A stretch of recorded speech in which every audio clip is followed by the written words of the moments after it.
Have you ever wished you could reset your brain to finally break free from overthinking, constant stress, or habits that hold you back?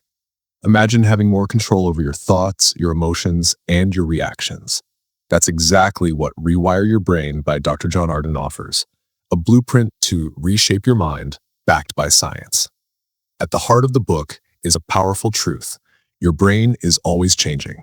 Every single day, through every experience, your brain rewires itself.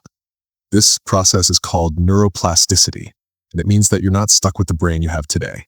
You can change how it works, intentionally.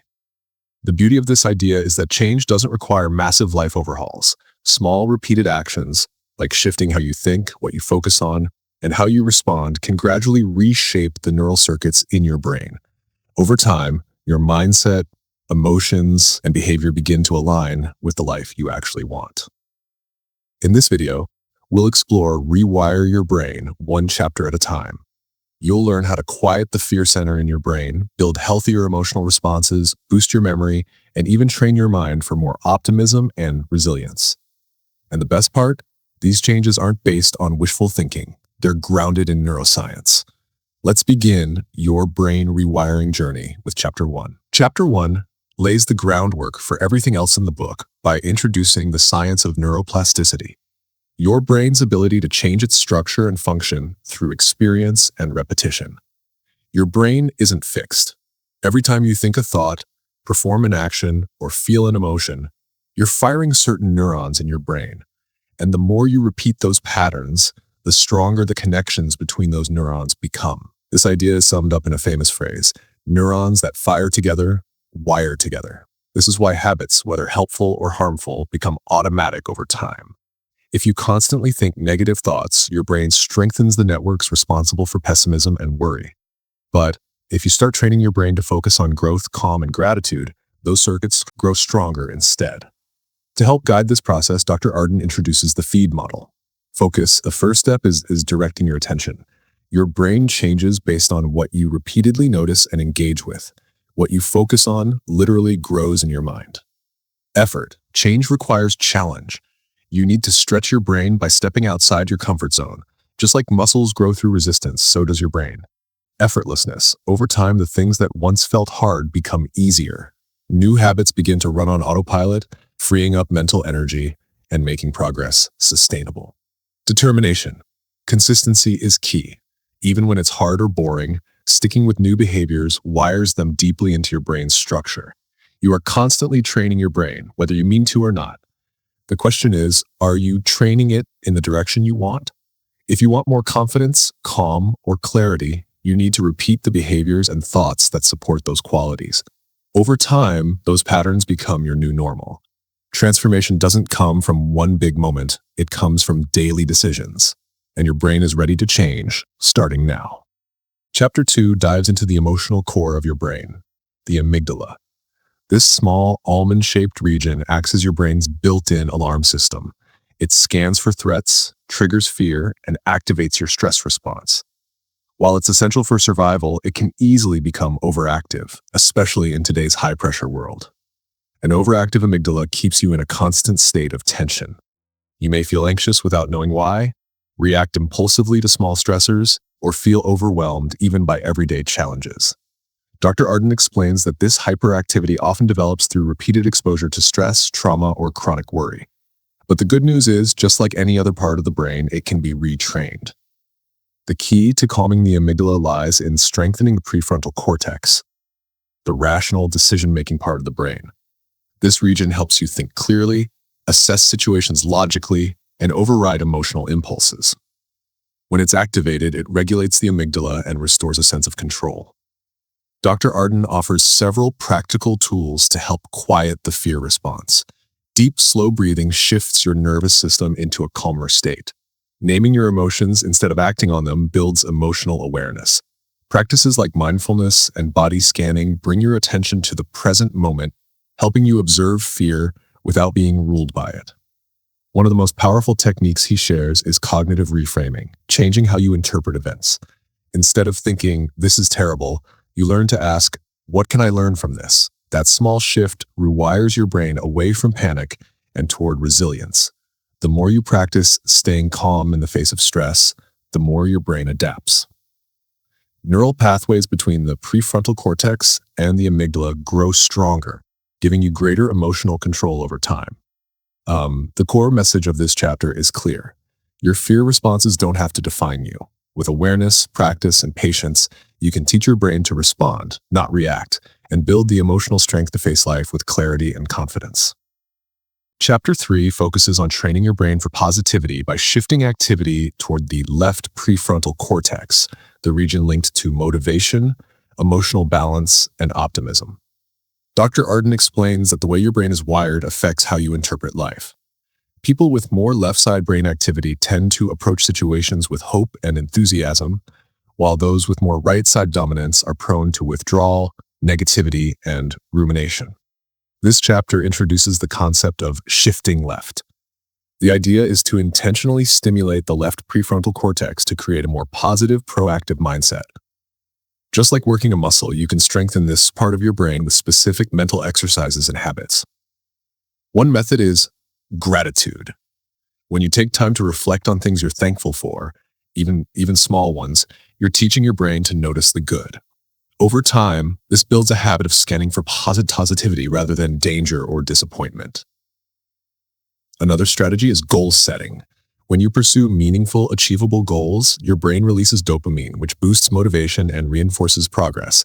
Each small win not only moves you forward in life, but also wires your brain to expect success rather than failure. Dr. Arden also emphasizes engagement and flow, those moments when you're fully absorbed in an activity that challenges you just enough. These experiences stimulate the left prefrontal cortex and lead to higher well-being and deeper satisfaction. Importantly, the chapter warns against the trap of chronic rumination, which activates the right hemisphere and strengthens neural circuits of worry and helplessness. To counter this, he suggests mindfulness, journaling, and spending time with positive, energizing people. The message is empowering. You don't have to be a naturally cheerful person to feel better. You can train your brain for optimism, one small shift at a time. And the more you shift left, the more emotionally balanced, energized, and motivated you become. Positivity isn't luck, it's a habit. And with repetition, it becomes your default setting. Chapter 4 turns the focus to memory, how it's formed, why it fails, and how you can strengthen it using simple, consistent techniques. Memory is more than just storing facts. It's the foundation of learning, decision-making, and even personal identity. When memory works well, life feels clear and connected. When it doesn't, everything from daily tasks to long-term goals can suffer. Dr. Arden breaks memory down into 3 main stages: encoding, storage, and retrieval. Encoding is how you take in information. Storage is how you retain it. Retrieval is the ability to recall it when needed. And the most important of these is encoding, because if you're not paying attention in the first place, your brain won't save anything to retrieve later. That's why focused attention is crucial. Multitasking weakens memory by scattering your attention. When you concentrate on one task, especially with emotional engagement, your brain encodes it more effectively. Emotion, in fact, is a major player. The amygdala tags emotionally charged events as important, making them easier to remember. Dr. Arden offers several tools to boost memory. Visualization. Turning words into mental pictures helps the brain store information. Association. Linking new information to something you already know creates stronger neural networks. Repetition. Reviewing material over time moves it from short-term to long-term memory. Active recall. Instead of just rereading, quiz yourself. The act of pulling information out reinforces it. He also emphasizes the importance of quality sleep. During deep and REM sleep stages, your brain consolidates memories, clears mental clutter, and prepares for new learning. Poor sleep interrupts this process and makes it harder to think clearly or recall details. Another major factor is stress. High cortisol levels impair memory by damaging the hippocampus, the brain's memory center. This means that managing stress through exercise, relaxation, and emotional awareness is also part of improving memory. The big message here is, memory is a skill, not just a trait. You can sharpen it with intention, practice, and lifestyle changes. Every time you use these tools, you're not just remembering better, you're rewiring your brain to learn faster, think clearer, and live smarter. Chapter 5 explores the deep connection between nutrition and brain function, reminding us that the food you eat doesn't just fuel your body, it quite literally builds and powers your brain. Dr. Arden explains that your brain is a chemical engine, and its performance depends on the quality of the raw materials you provide it. Neurotransmitters like dopamine, serotonin, and norepinephrine, which affect your mood, focus, energy, and motivation, are made from nutrients found in the foods you eat. A lack of key nutrients can lead to imbalances that show up as anxiety, brain fog, low energy, or even depression. One of the most important nutrients for brain health is omega-3 fatty acids, found in foods like fatty fish, flax seeds, walnuts, and chia seeds. These fats help build cell membranes in the brain and improve communication between neurons. They also reduce inflammation, which plays a role in mental health issues. Dr. Arden emphasizes the value of complex carbohydrates, such as whole grains, fruits, and vegetables. These carbs provide a steady release of glucose, the brain's primary fuel source, and help produce serotonin, the chemical responsible for calm and happiness. In contrast, simple sugars and highly processed foods spike your blood sugar, leading to energy crashes, mood swings, and foggy thinking. Protein is also essential, especially for making neurotransmitters. Foods like eggs, beans, lean meats, and tofu provide the amino acids your brain uses to create the chemicals that regulate mood, attention, and alertness. He also warns about dehydration, which can impair focus, memory, and processing speed, even at mild levels. Drinking enough water throughout the day is one of the simplest ways to support cognitive function. Beyond individual nutrients, Dr. Arden encourages a balanced, whole food diet that minimizes processed junk and maximizes natural, colorful, and nutrient-dense foods. A brain that's well-fed is more resilient to stress, more focused, and better equipped to grow new neural connections. The core takeaway is clear. Food is brain medicine. What you eat directly affects how you think, feel, and behave. If you want a sharper, calmer, and more energized mind, start by changing what's on your plate. Your brain is always rebuilding itself, and your nutrition is the blueprint. Chapter 6 focuses on two of the most powerful natural tools for brain health: exercise and sleep. Dr. Arden calls them non-negotiables, because without them, your brain simply can't function at its best, no matter how motivated or mindful you try to be. Let's start with exercise. Movement doesn't just build muscles or burn calories, it literally changes your brain. When you exercise, your brain releases a substance called BDNF, brain-derived neurotrophic factor. Think of BDNF as miracle grow for your brain cells. It helps neurons grow, repair, and form stronger connections, especially in areas linked to memory, learning, and emotional regulation. Even moderate physical activity, like walking, dancing, or swimming, can boost levels of dopamine and serotonin, lifting your mood and reducing symptoms of anxiety and depression. Exercise also lowers cortisol, the stress hormone that can damage brain tissue over time. Now, let's talk about sleep. While you sleep, your brain gets to work. It reviews the day's experiences, consolidates new information into memory, clears out toxins, and resets your emotional balance. This is why a good night's sleep often brings clarity, calm, and better decision-making.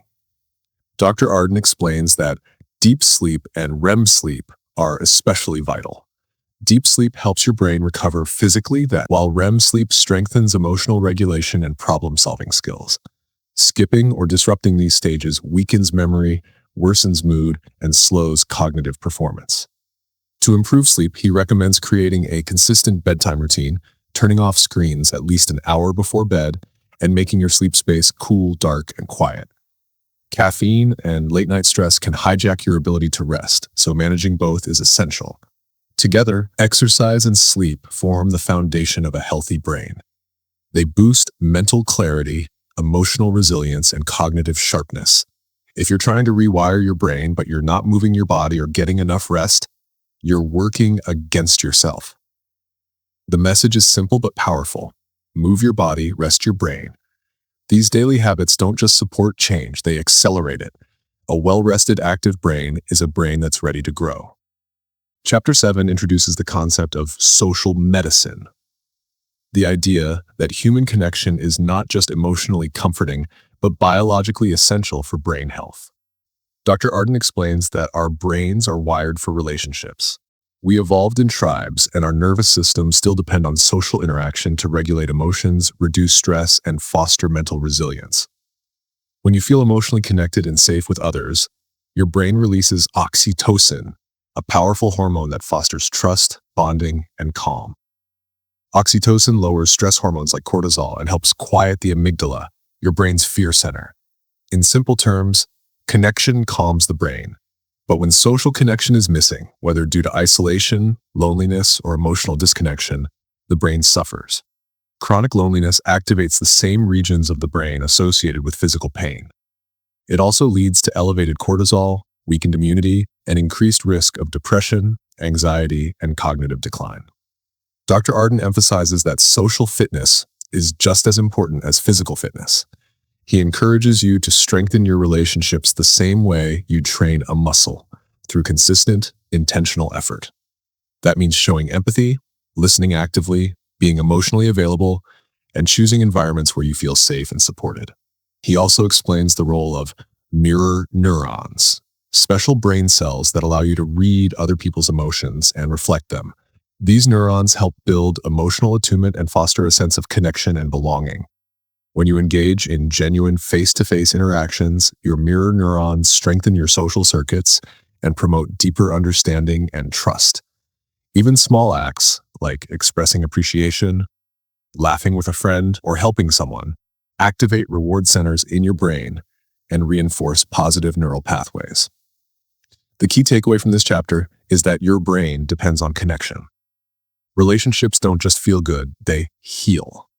When you invest in community, trust, and emotional safety, you're not only improving your life, you're rewiring your brain for peace, strength, and emotional resilience. Chapter 8 is all about building resilience and wisdom, the two qualities that help you face adversity, recover from setbacks, and grow stronger through life's challenges. Dr. Arden makes it clear, resilience isn't about avoiding pain, and wisdom isn't about knowing all the answers. Both are about how you respond to what life throws at you. Resilience begins with emotional flexibility. When difficult situations arise, resilient people don't collapse, they adapt. They have strong connections between their prefrontal cortex and their emotional centers, which helps them stay calm, assess situations clearly, and respond rather than react. This isn't a talent you're born with, it's a skill you can train. One of the core tools for building resilience is learning to pause. Instead of being swept up in panic or negative emotion, take a breath, reflect, and create space between stimulus and response. That space is where resilience lives. Dr. Arden also talks about the importance of developing a resilient narrative, a story you tell yourself about your life and your struggles. Instead of seeing yourself as a victim, you reframe your story around strength, perseverance, and growth. This shift in self-perception changes your brain's wiring and builds emotional endurance. As for wisdom, it's not just about being smart, it's about integrating logic and emotion. Wise people make decisions based not only on facts, but on empathy, context, and long-term impact.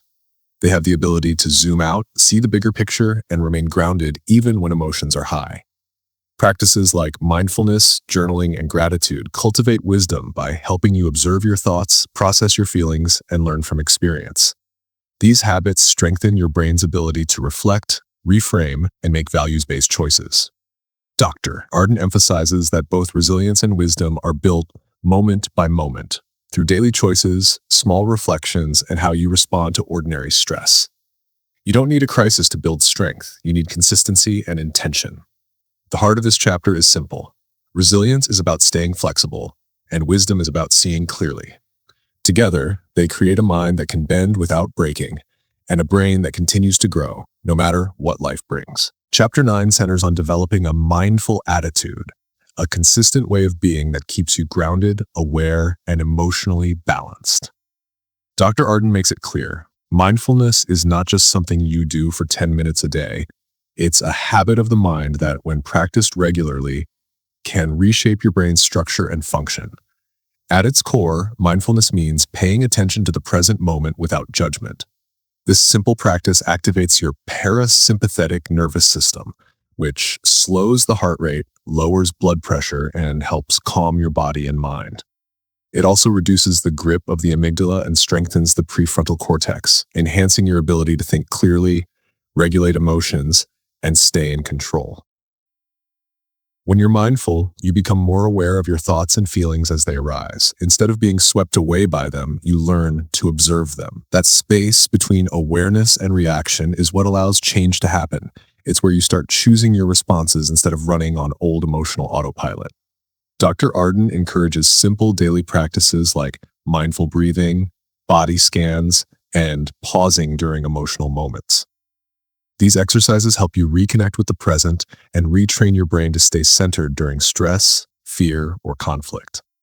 The more you practice, the more automatic mindfulness becomes, and the stronger your emotional resilience grows. He also connects mindfulness with emotional intelligence. When you're present and non-reactive, you not only understand yourself better, you also become more attuned to others. You pick up on subtle emotional cues, respond with empathy, and communicate more effectively. These skills enhance your relationships and deepen your sense of connection and meaning. Importantly, mindfulness isn't about becoming perfectly calm or completely stress-free.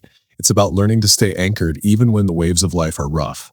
It's the ability to face discomfort with clarity and compassion rather than panic or escape. The core message of this chapter is clear: a mindful brain is a strong brain. With regular practice, mindfulness rewires your mental pathways to support clarity, calm, and control. It becomes your inner compass, guiding how you think, feel, and respond in every part of life. You've just explored the key ideas from Rewire Your Brain by Dr. John Arden, chapter by chapter. From understanding neuroplasticity to managing emotions, improving memories, strengthening relationships, and building resilience, each insight gives you a tool to reshape your mental world. The science is clear. Your brain is always changing. The only question is, are you changing it on purpose or by accident? By applying the principles in this book, focusing your attention, forming healthier habits, nurturing connection, and practicing mindfulness, you can rewire your brain to think better, feel better, and live better. If you found this summary helpful, don't forget to like the video, share it with someone who needs it, and subscribe to ReadItBrief for more powerful book summaries that rewire the way you think, one idea at a time. Your support helps us keep bringing you the best from the world of self-growth and neuroscience. And remember, every thought you repeat is a brick in the brain you're building. Make it strong, make it wise.